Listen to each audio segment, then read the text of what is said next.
cette fascination, je ne sais pas si le mot est bien choisi, mais cet intérêt pour les États-Unis, à t'entendre, si je comprends bien, c'est des distances qui n'existent pas encore en France, ou très peu en Europe, je ne sais pas. Oui, C'est des paysages, oui, c'est un pays qui, voilà, oui. qui est différent.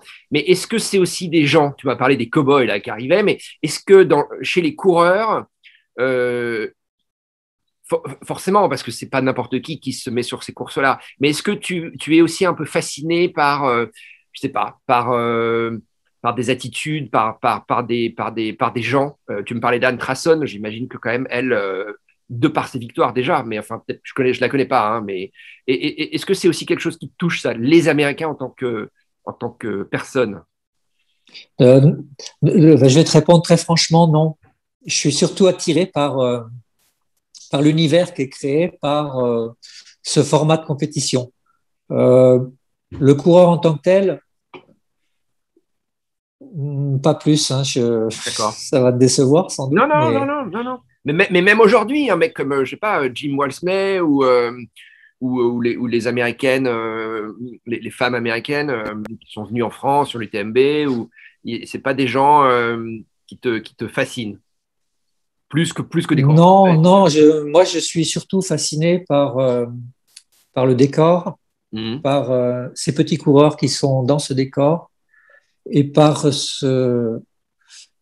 cette façon de courir et d'aller au bout de soi-même pour se prouver quelque chose de très intime qu'on va pas toujours révéler.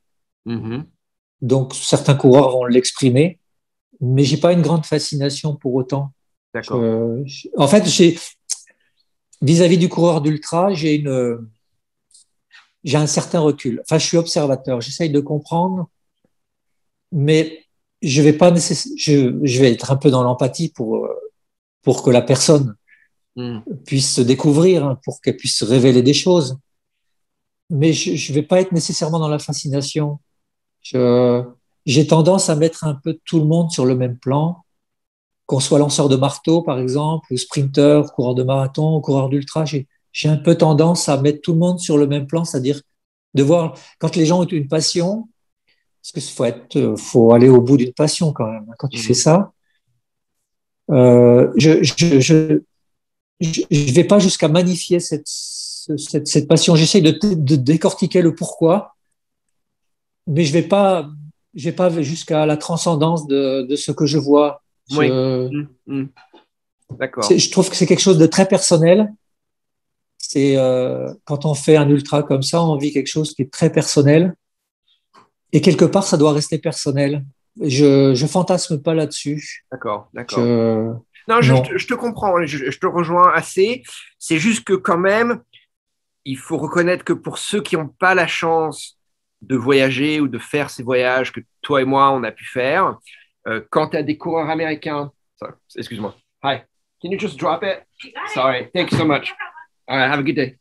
Quand tu as des coureurs américains qui viennent en France faire des courses, c'est le seul moyen qu'on a tangible, tu vois, de se rapprocher de cette culture, de ces 100 miles qui font rêver, Ouais, ouais. qui font d'autant plus rêver aujourd'hui que grâce à des journalistes comme toi, tu les as rendus populaires en France, tu vois. Et donc, pour Oui, bah, quelqu'un qui ne voyage nous pas, quand quand tu as un Jim Walsmay qui est sur ouais, une ligne de départ ou un Anton ouais. Krupika, on en parlait avant, ça fait fantasmer, tu vois. Oui, c'est Faut vrai. reconnaître, Oui, hein. parce que ils viennent avec eux un bagage avec ils ont une histoire, ils ont l'histoire du trail, hein. Ils viennent avec ce bagage. Donc Voilà. Hein. tu as de la curiosité.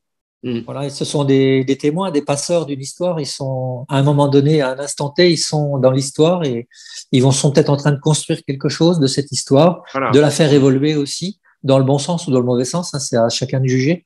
Mm. Mais ils sont porteurs d'une histoire et ça suscite la curiosité en France. Nous, on a fait venir ce qui me semble être l'équipe américaine la plus douée qu'on ait connue, avec Sage Canaday, avec Alex Nichols, Zach Miller, euh, Vargo. Franchement, on avait une équipe américaine du tonnerre. C'est vrai que les gens étaient admiratifs. Quand tu Ils les as fait savaient pas venir où? grand-chose d'eux. Sur, sur, sur- Templiers, Oui, au sur les Templiers, d'accord. Templiers. Ouais, ouais. Ouais. C'était avant Et avant qu'il participe à l'UTMB, alors. toujours, oui, tous. Hein, Tous, ils hein. sont tous venus. Par exemple, Zach Miller, il a Ouais. couru chez nous avant de courir l'UTMB. Ah ouais, d'accord. Alex Nichols aussi, Sage Canaday, que je connaissais parce que je l'avais vu courir les sélections américaines à Houston D'accord. en 2012, en février, au janvier 2012. Les Je vais à sélections sur quelle Houston faire distance? le marathon. Ok. Et bon, il avait aucune chance de se qualifier, mais Ouais. bon, je l'avais repéré. C'était un coureur en 2h16. Ouais. Ouais, 2h16. Donc, il pouvait pas se qualifier. Hein. Cette Mm. année-là, c'est le blond là. Comment ça s'appelle? Ah, Bon, qui fait du qu'importe. crossfit maintenant. Comment? Qui fait du crossfit Ouais, maintenant. Ouais. ouais, C'est dingue, hein, qui a le pris 40 changement, kilos de hein. muscle. Là. Oui, oui, comment il s'appelle Hall, Hall, Oui, Ryan Hall, Hall. Ryan Hall. Ryan Hall, ouais. Qui est Ryan Hall. marié à Sarah Hall. Qui est marié à Sarah Hall, qui l'entraîne d'ailleurs, et elle est toujours comme ça. Hein. Ouais, ouais, ouais. Bon. Donc Euh, voilà, c'est. Donc, d'accord. mais pour revenir à ta question, je, j'ai vu une vingtaine d'épreuves de trail aux États-Unis, environ 25, hein. Ouais, Mhm. peut-être 30, enfin, je me rappelle plus. Mhm. Mais ce qui m'a toujours fasciné, c'est leur façon d'organiser. Ça, c'est un truc extraordinaire. Voilà. C'est-à-dire. En fait, tu arrives aux États-Unis, tu es dans un pays qui est quand même très sophistiqué. Mhm. Tu n'es pas très loin de la Silicon Valley, notamment, tout proche. Tu Et parles de puis, quelle course en particulier? La western? même j'en ai vu dans Utah, Ouais. dans Idaho, là-bas, à côté Ouais. de Boise, enfin plus loin, là, Ouais. Ouais. McCall, ça s'appelait. Et donc, tu es à quoi? Tu es à 5 heures de voiture de la Silicon Valley. Ouais. Et puis, tu arrives dans des organisations complètement dépouillées, Ah oui, d'accord. qu'on pourrait, ou minimalistes. Moi, j'ai fait un reportage sur une épreuve au lac Tahoe. Ouais. Oh, mais il fallait déjà marcher 2 kilomètres pour trouver la ligne de départ dans Ouais. un marécage. Mhm. Il y avait une ligne blanche qui faisait avec de la farine, et Mhm. puis il y avait rien. Et on est à 4 heures de voiture de San Et tu sais, Francisco. ouais, mais tu sais, ça, Mais, c'est. et Ouais, ça, ouais. c'est pour moi, c'est extra. Enfin, c'est quelque chose que je trouve extraordinaire que aux États-Unis, on est capable de tant de contrastes. Parce que nous, quand on organise en France, mais de suite, tu vas mettre du décorum, du cérémonial, à ton petit niveau, avec tes petits moyens, mais tu vas mettre une ligne de départ qui va être chartée, Mhm. enfin, un petit budget. Mais aux États-Unis, ils sont capables de faire de belles organisations avec que dalle, avec rien. Mhm. Voilà. Je suis allé faire un reportage. Alors là, c'est le pire du pire que j'ai pu connaître parce que j'ai tourné en rond pour trouver la ligne de départ qui était à un carrefour où il y avait rien du tout. C'était sur une piste poussiéreuse. Il y avait start marqué à la farine. J'ai une photo, je peux te l'envoyer. Ah, Elle est incroyable. hein. Et là, j'ai vu arriver pareil un couple à cheval. Ouais.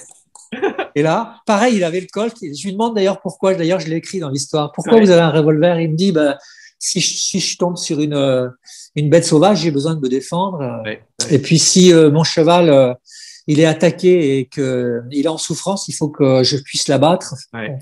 Et le départ avait été donné là. Et les coureurs, je les ai jamais vus en fait, parce qu'il y a eu un classé, un. Et le gars, Attends, il est c'était quoi arrivé. cette course? Attends, c'était quoi cette course? C'était où? C'était, C'était dans quel état? c'était, c'était. Attends, ça, c'est énorme. À la frontière de Montana et Utah. Mais c'était une toute petite course. Je sais pas si elle existe toujours. Ça, je peux retrouver le nom, hein, parce que mais un truc incroyable. Et il y avait après, j'ai trouvé quelqu'un qui avait abandonné, Hein. qui était un peu défait. Il mangeait des pancakes dans un petit restaurant. Et il m'a raconté son épopée avec des ours. J'ai halluciné. Mais tu Voilà. sais, C'est ça qui m'attire là-bas. Voilà, c'est mais ça. c'est lié quand même à ce, et on l'oublie souvent. Enfin, c'est le pays des grands espaces, mais littéralement. Je vais bouger une seconde, mais je Ouais, t'entends. Hein. je t'en prie. C'est le pays des grands espaces, les États-Unis. Ouais. Littéralement. C'est-à-dire que quand tu sors, moi je le vois ici en Californie. Bon, la Californie, c'est très peuplé au bord de la mer. Mais tu vois, même Los Angeles, quand j'habitais à Los Angeles, je faisais 30, 40 minutes de voiture au nord et j'étais dans les montagnes de Malibu. Oui. Et c'était un parc, c'est pas national, mais un parc, State Park.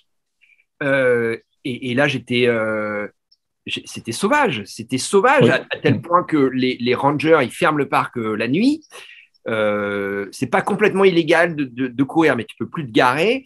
Et ils te disent, mais faites attention parce qu'il y a des, c'est ce qu'ils appellent les mountain lions, des lions de montagne, cette espèce de gros Ouais. chats qui t'attaquent, hein.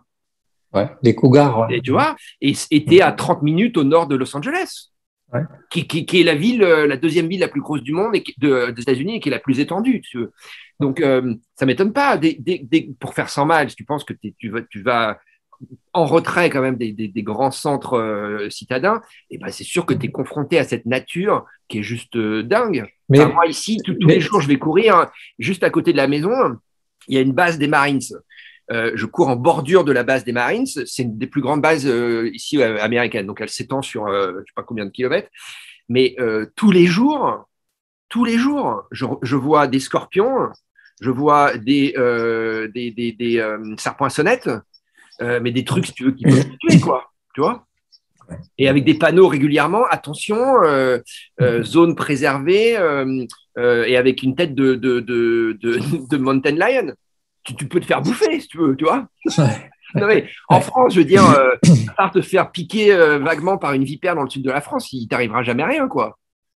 Je me souviens, j'étais allé faire un reportage sur une course qui était à Moab. Donc, Ouais, tu en sais, Utah.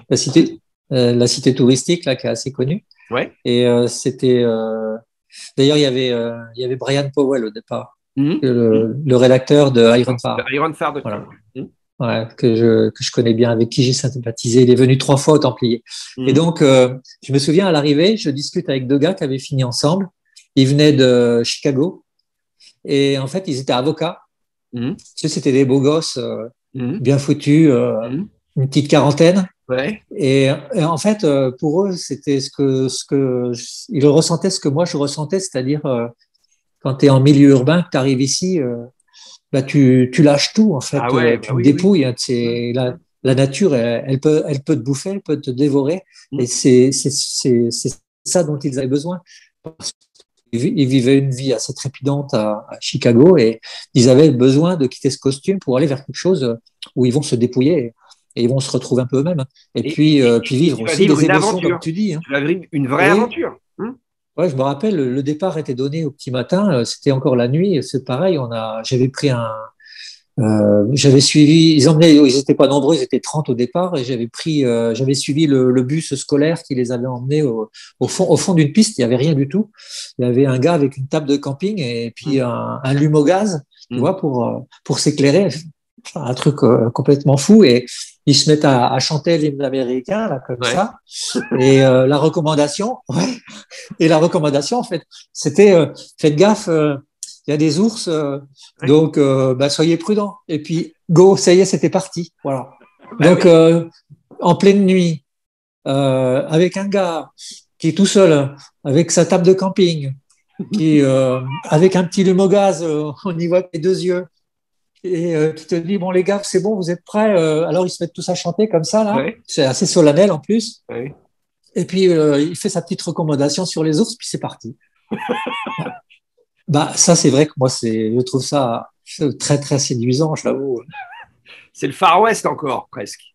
Hein? Un peu, ouais.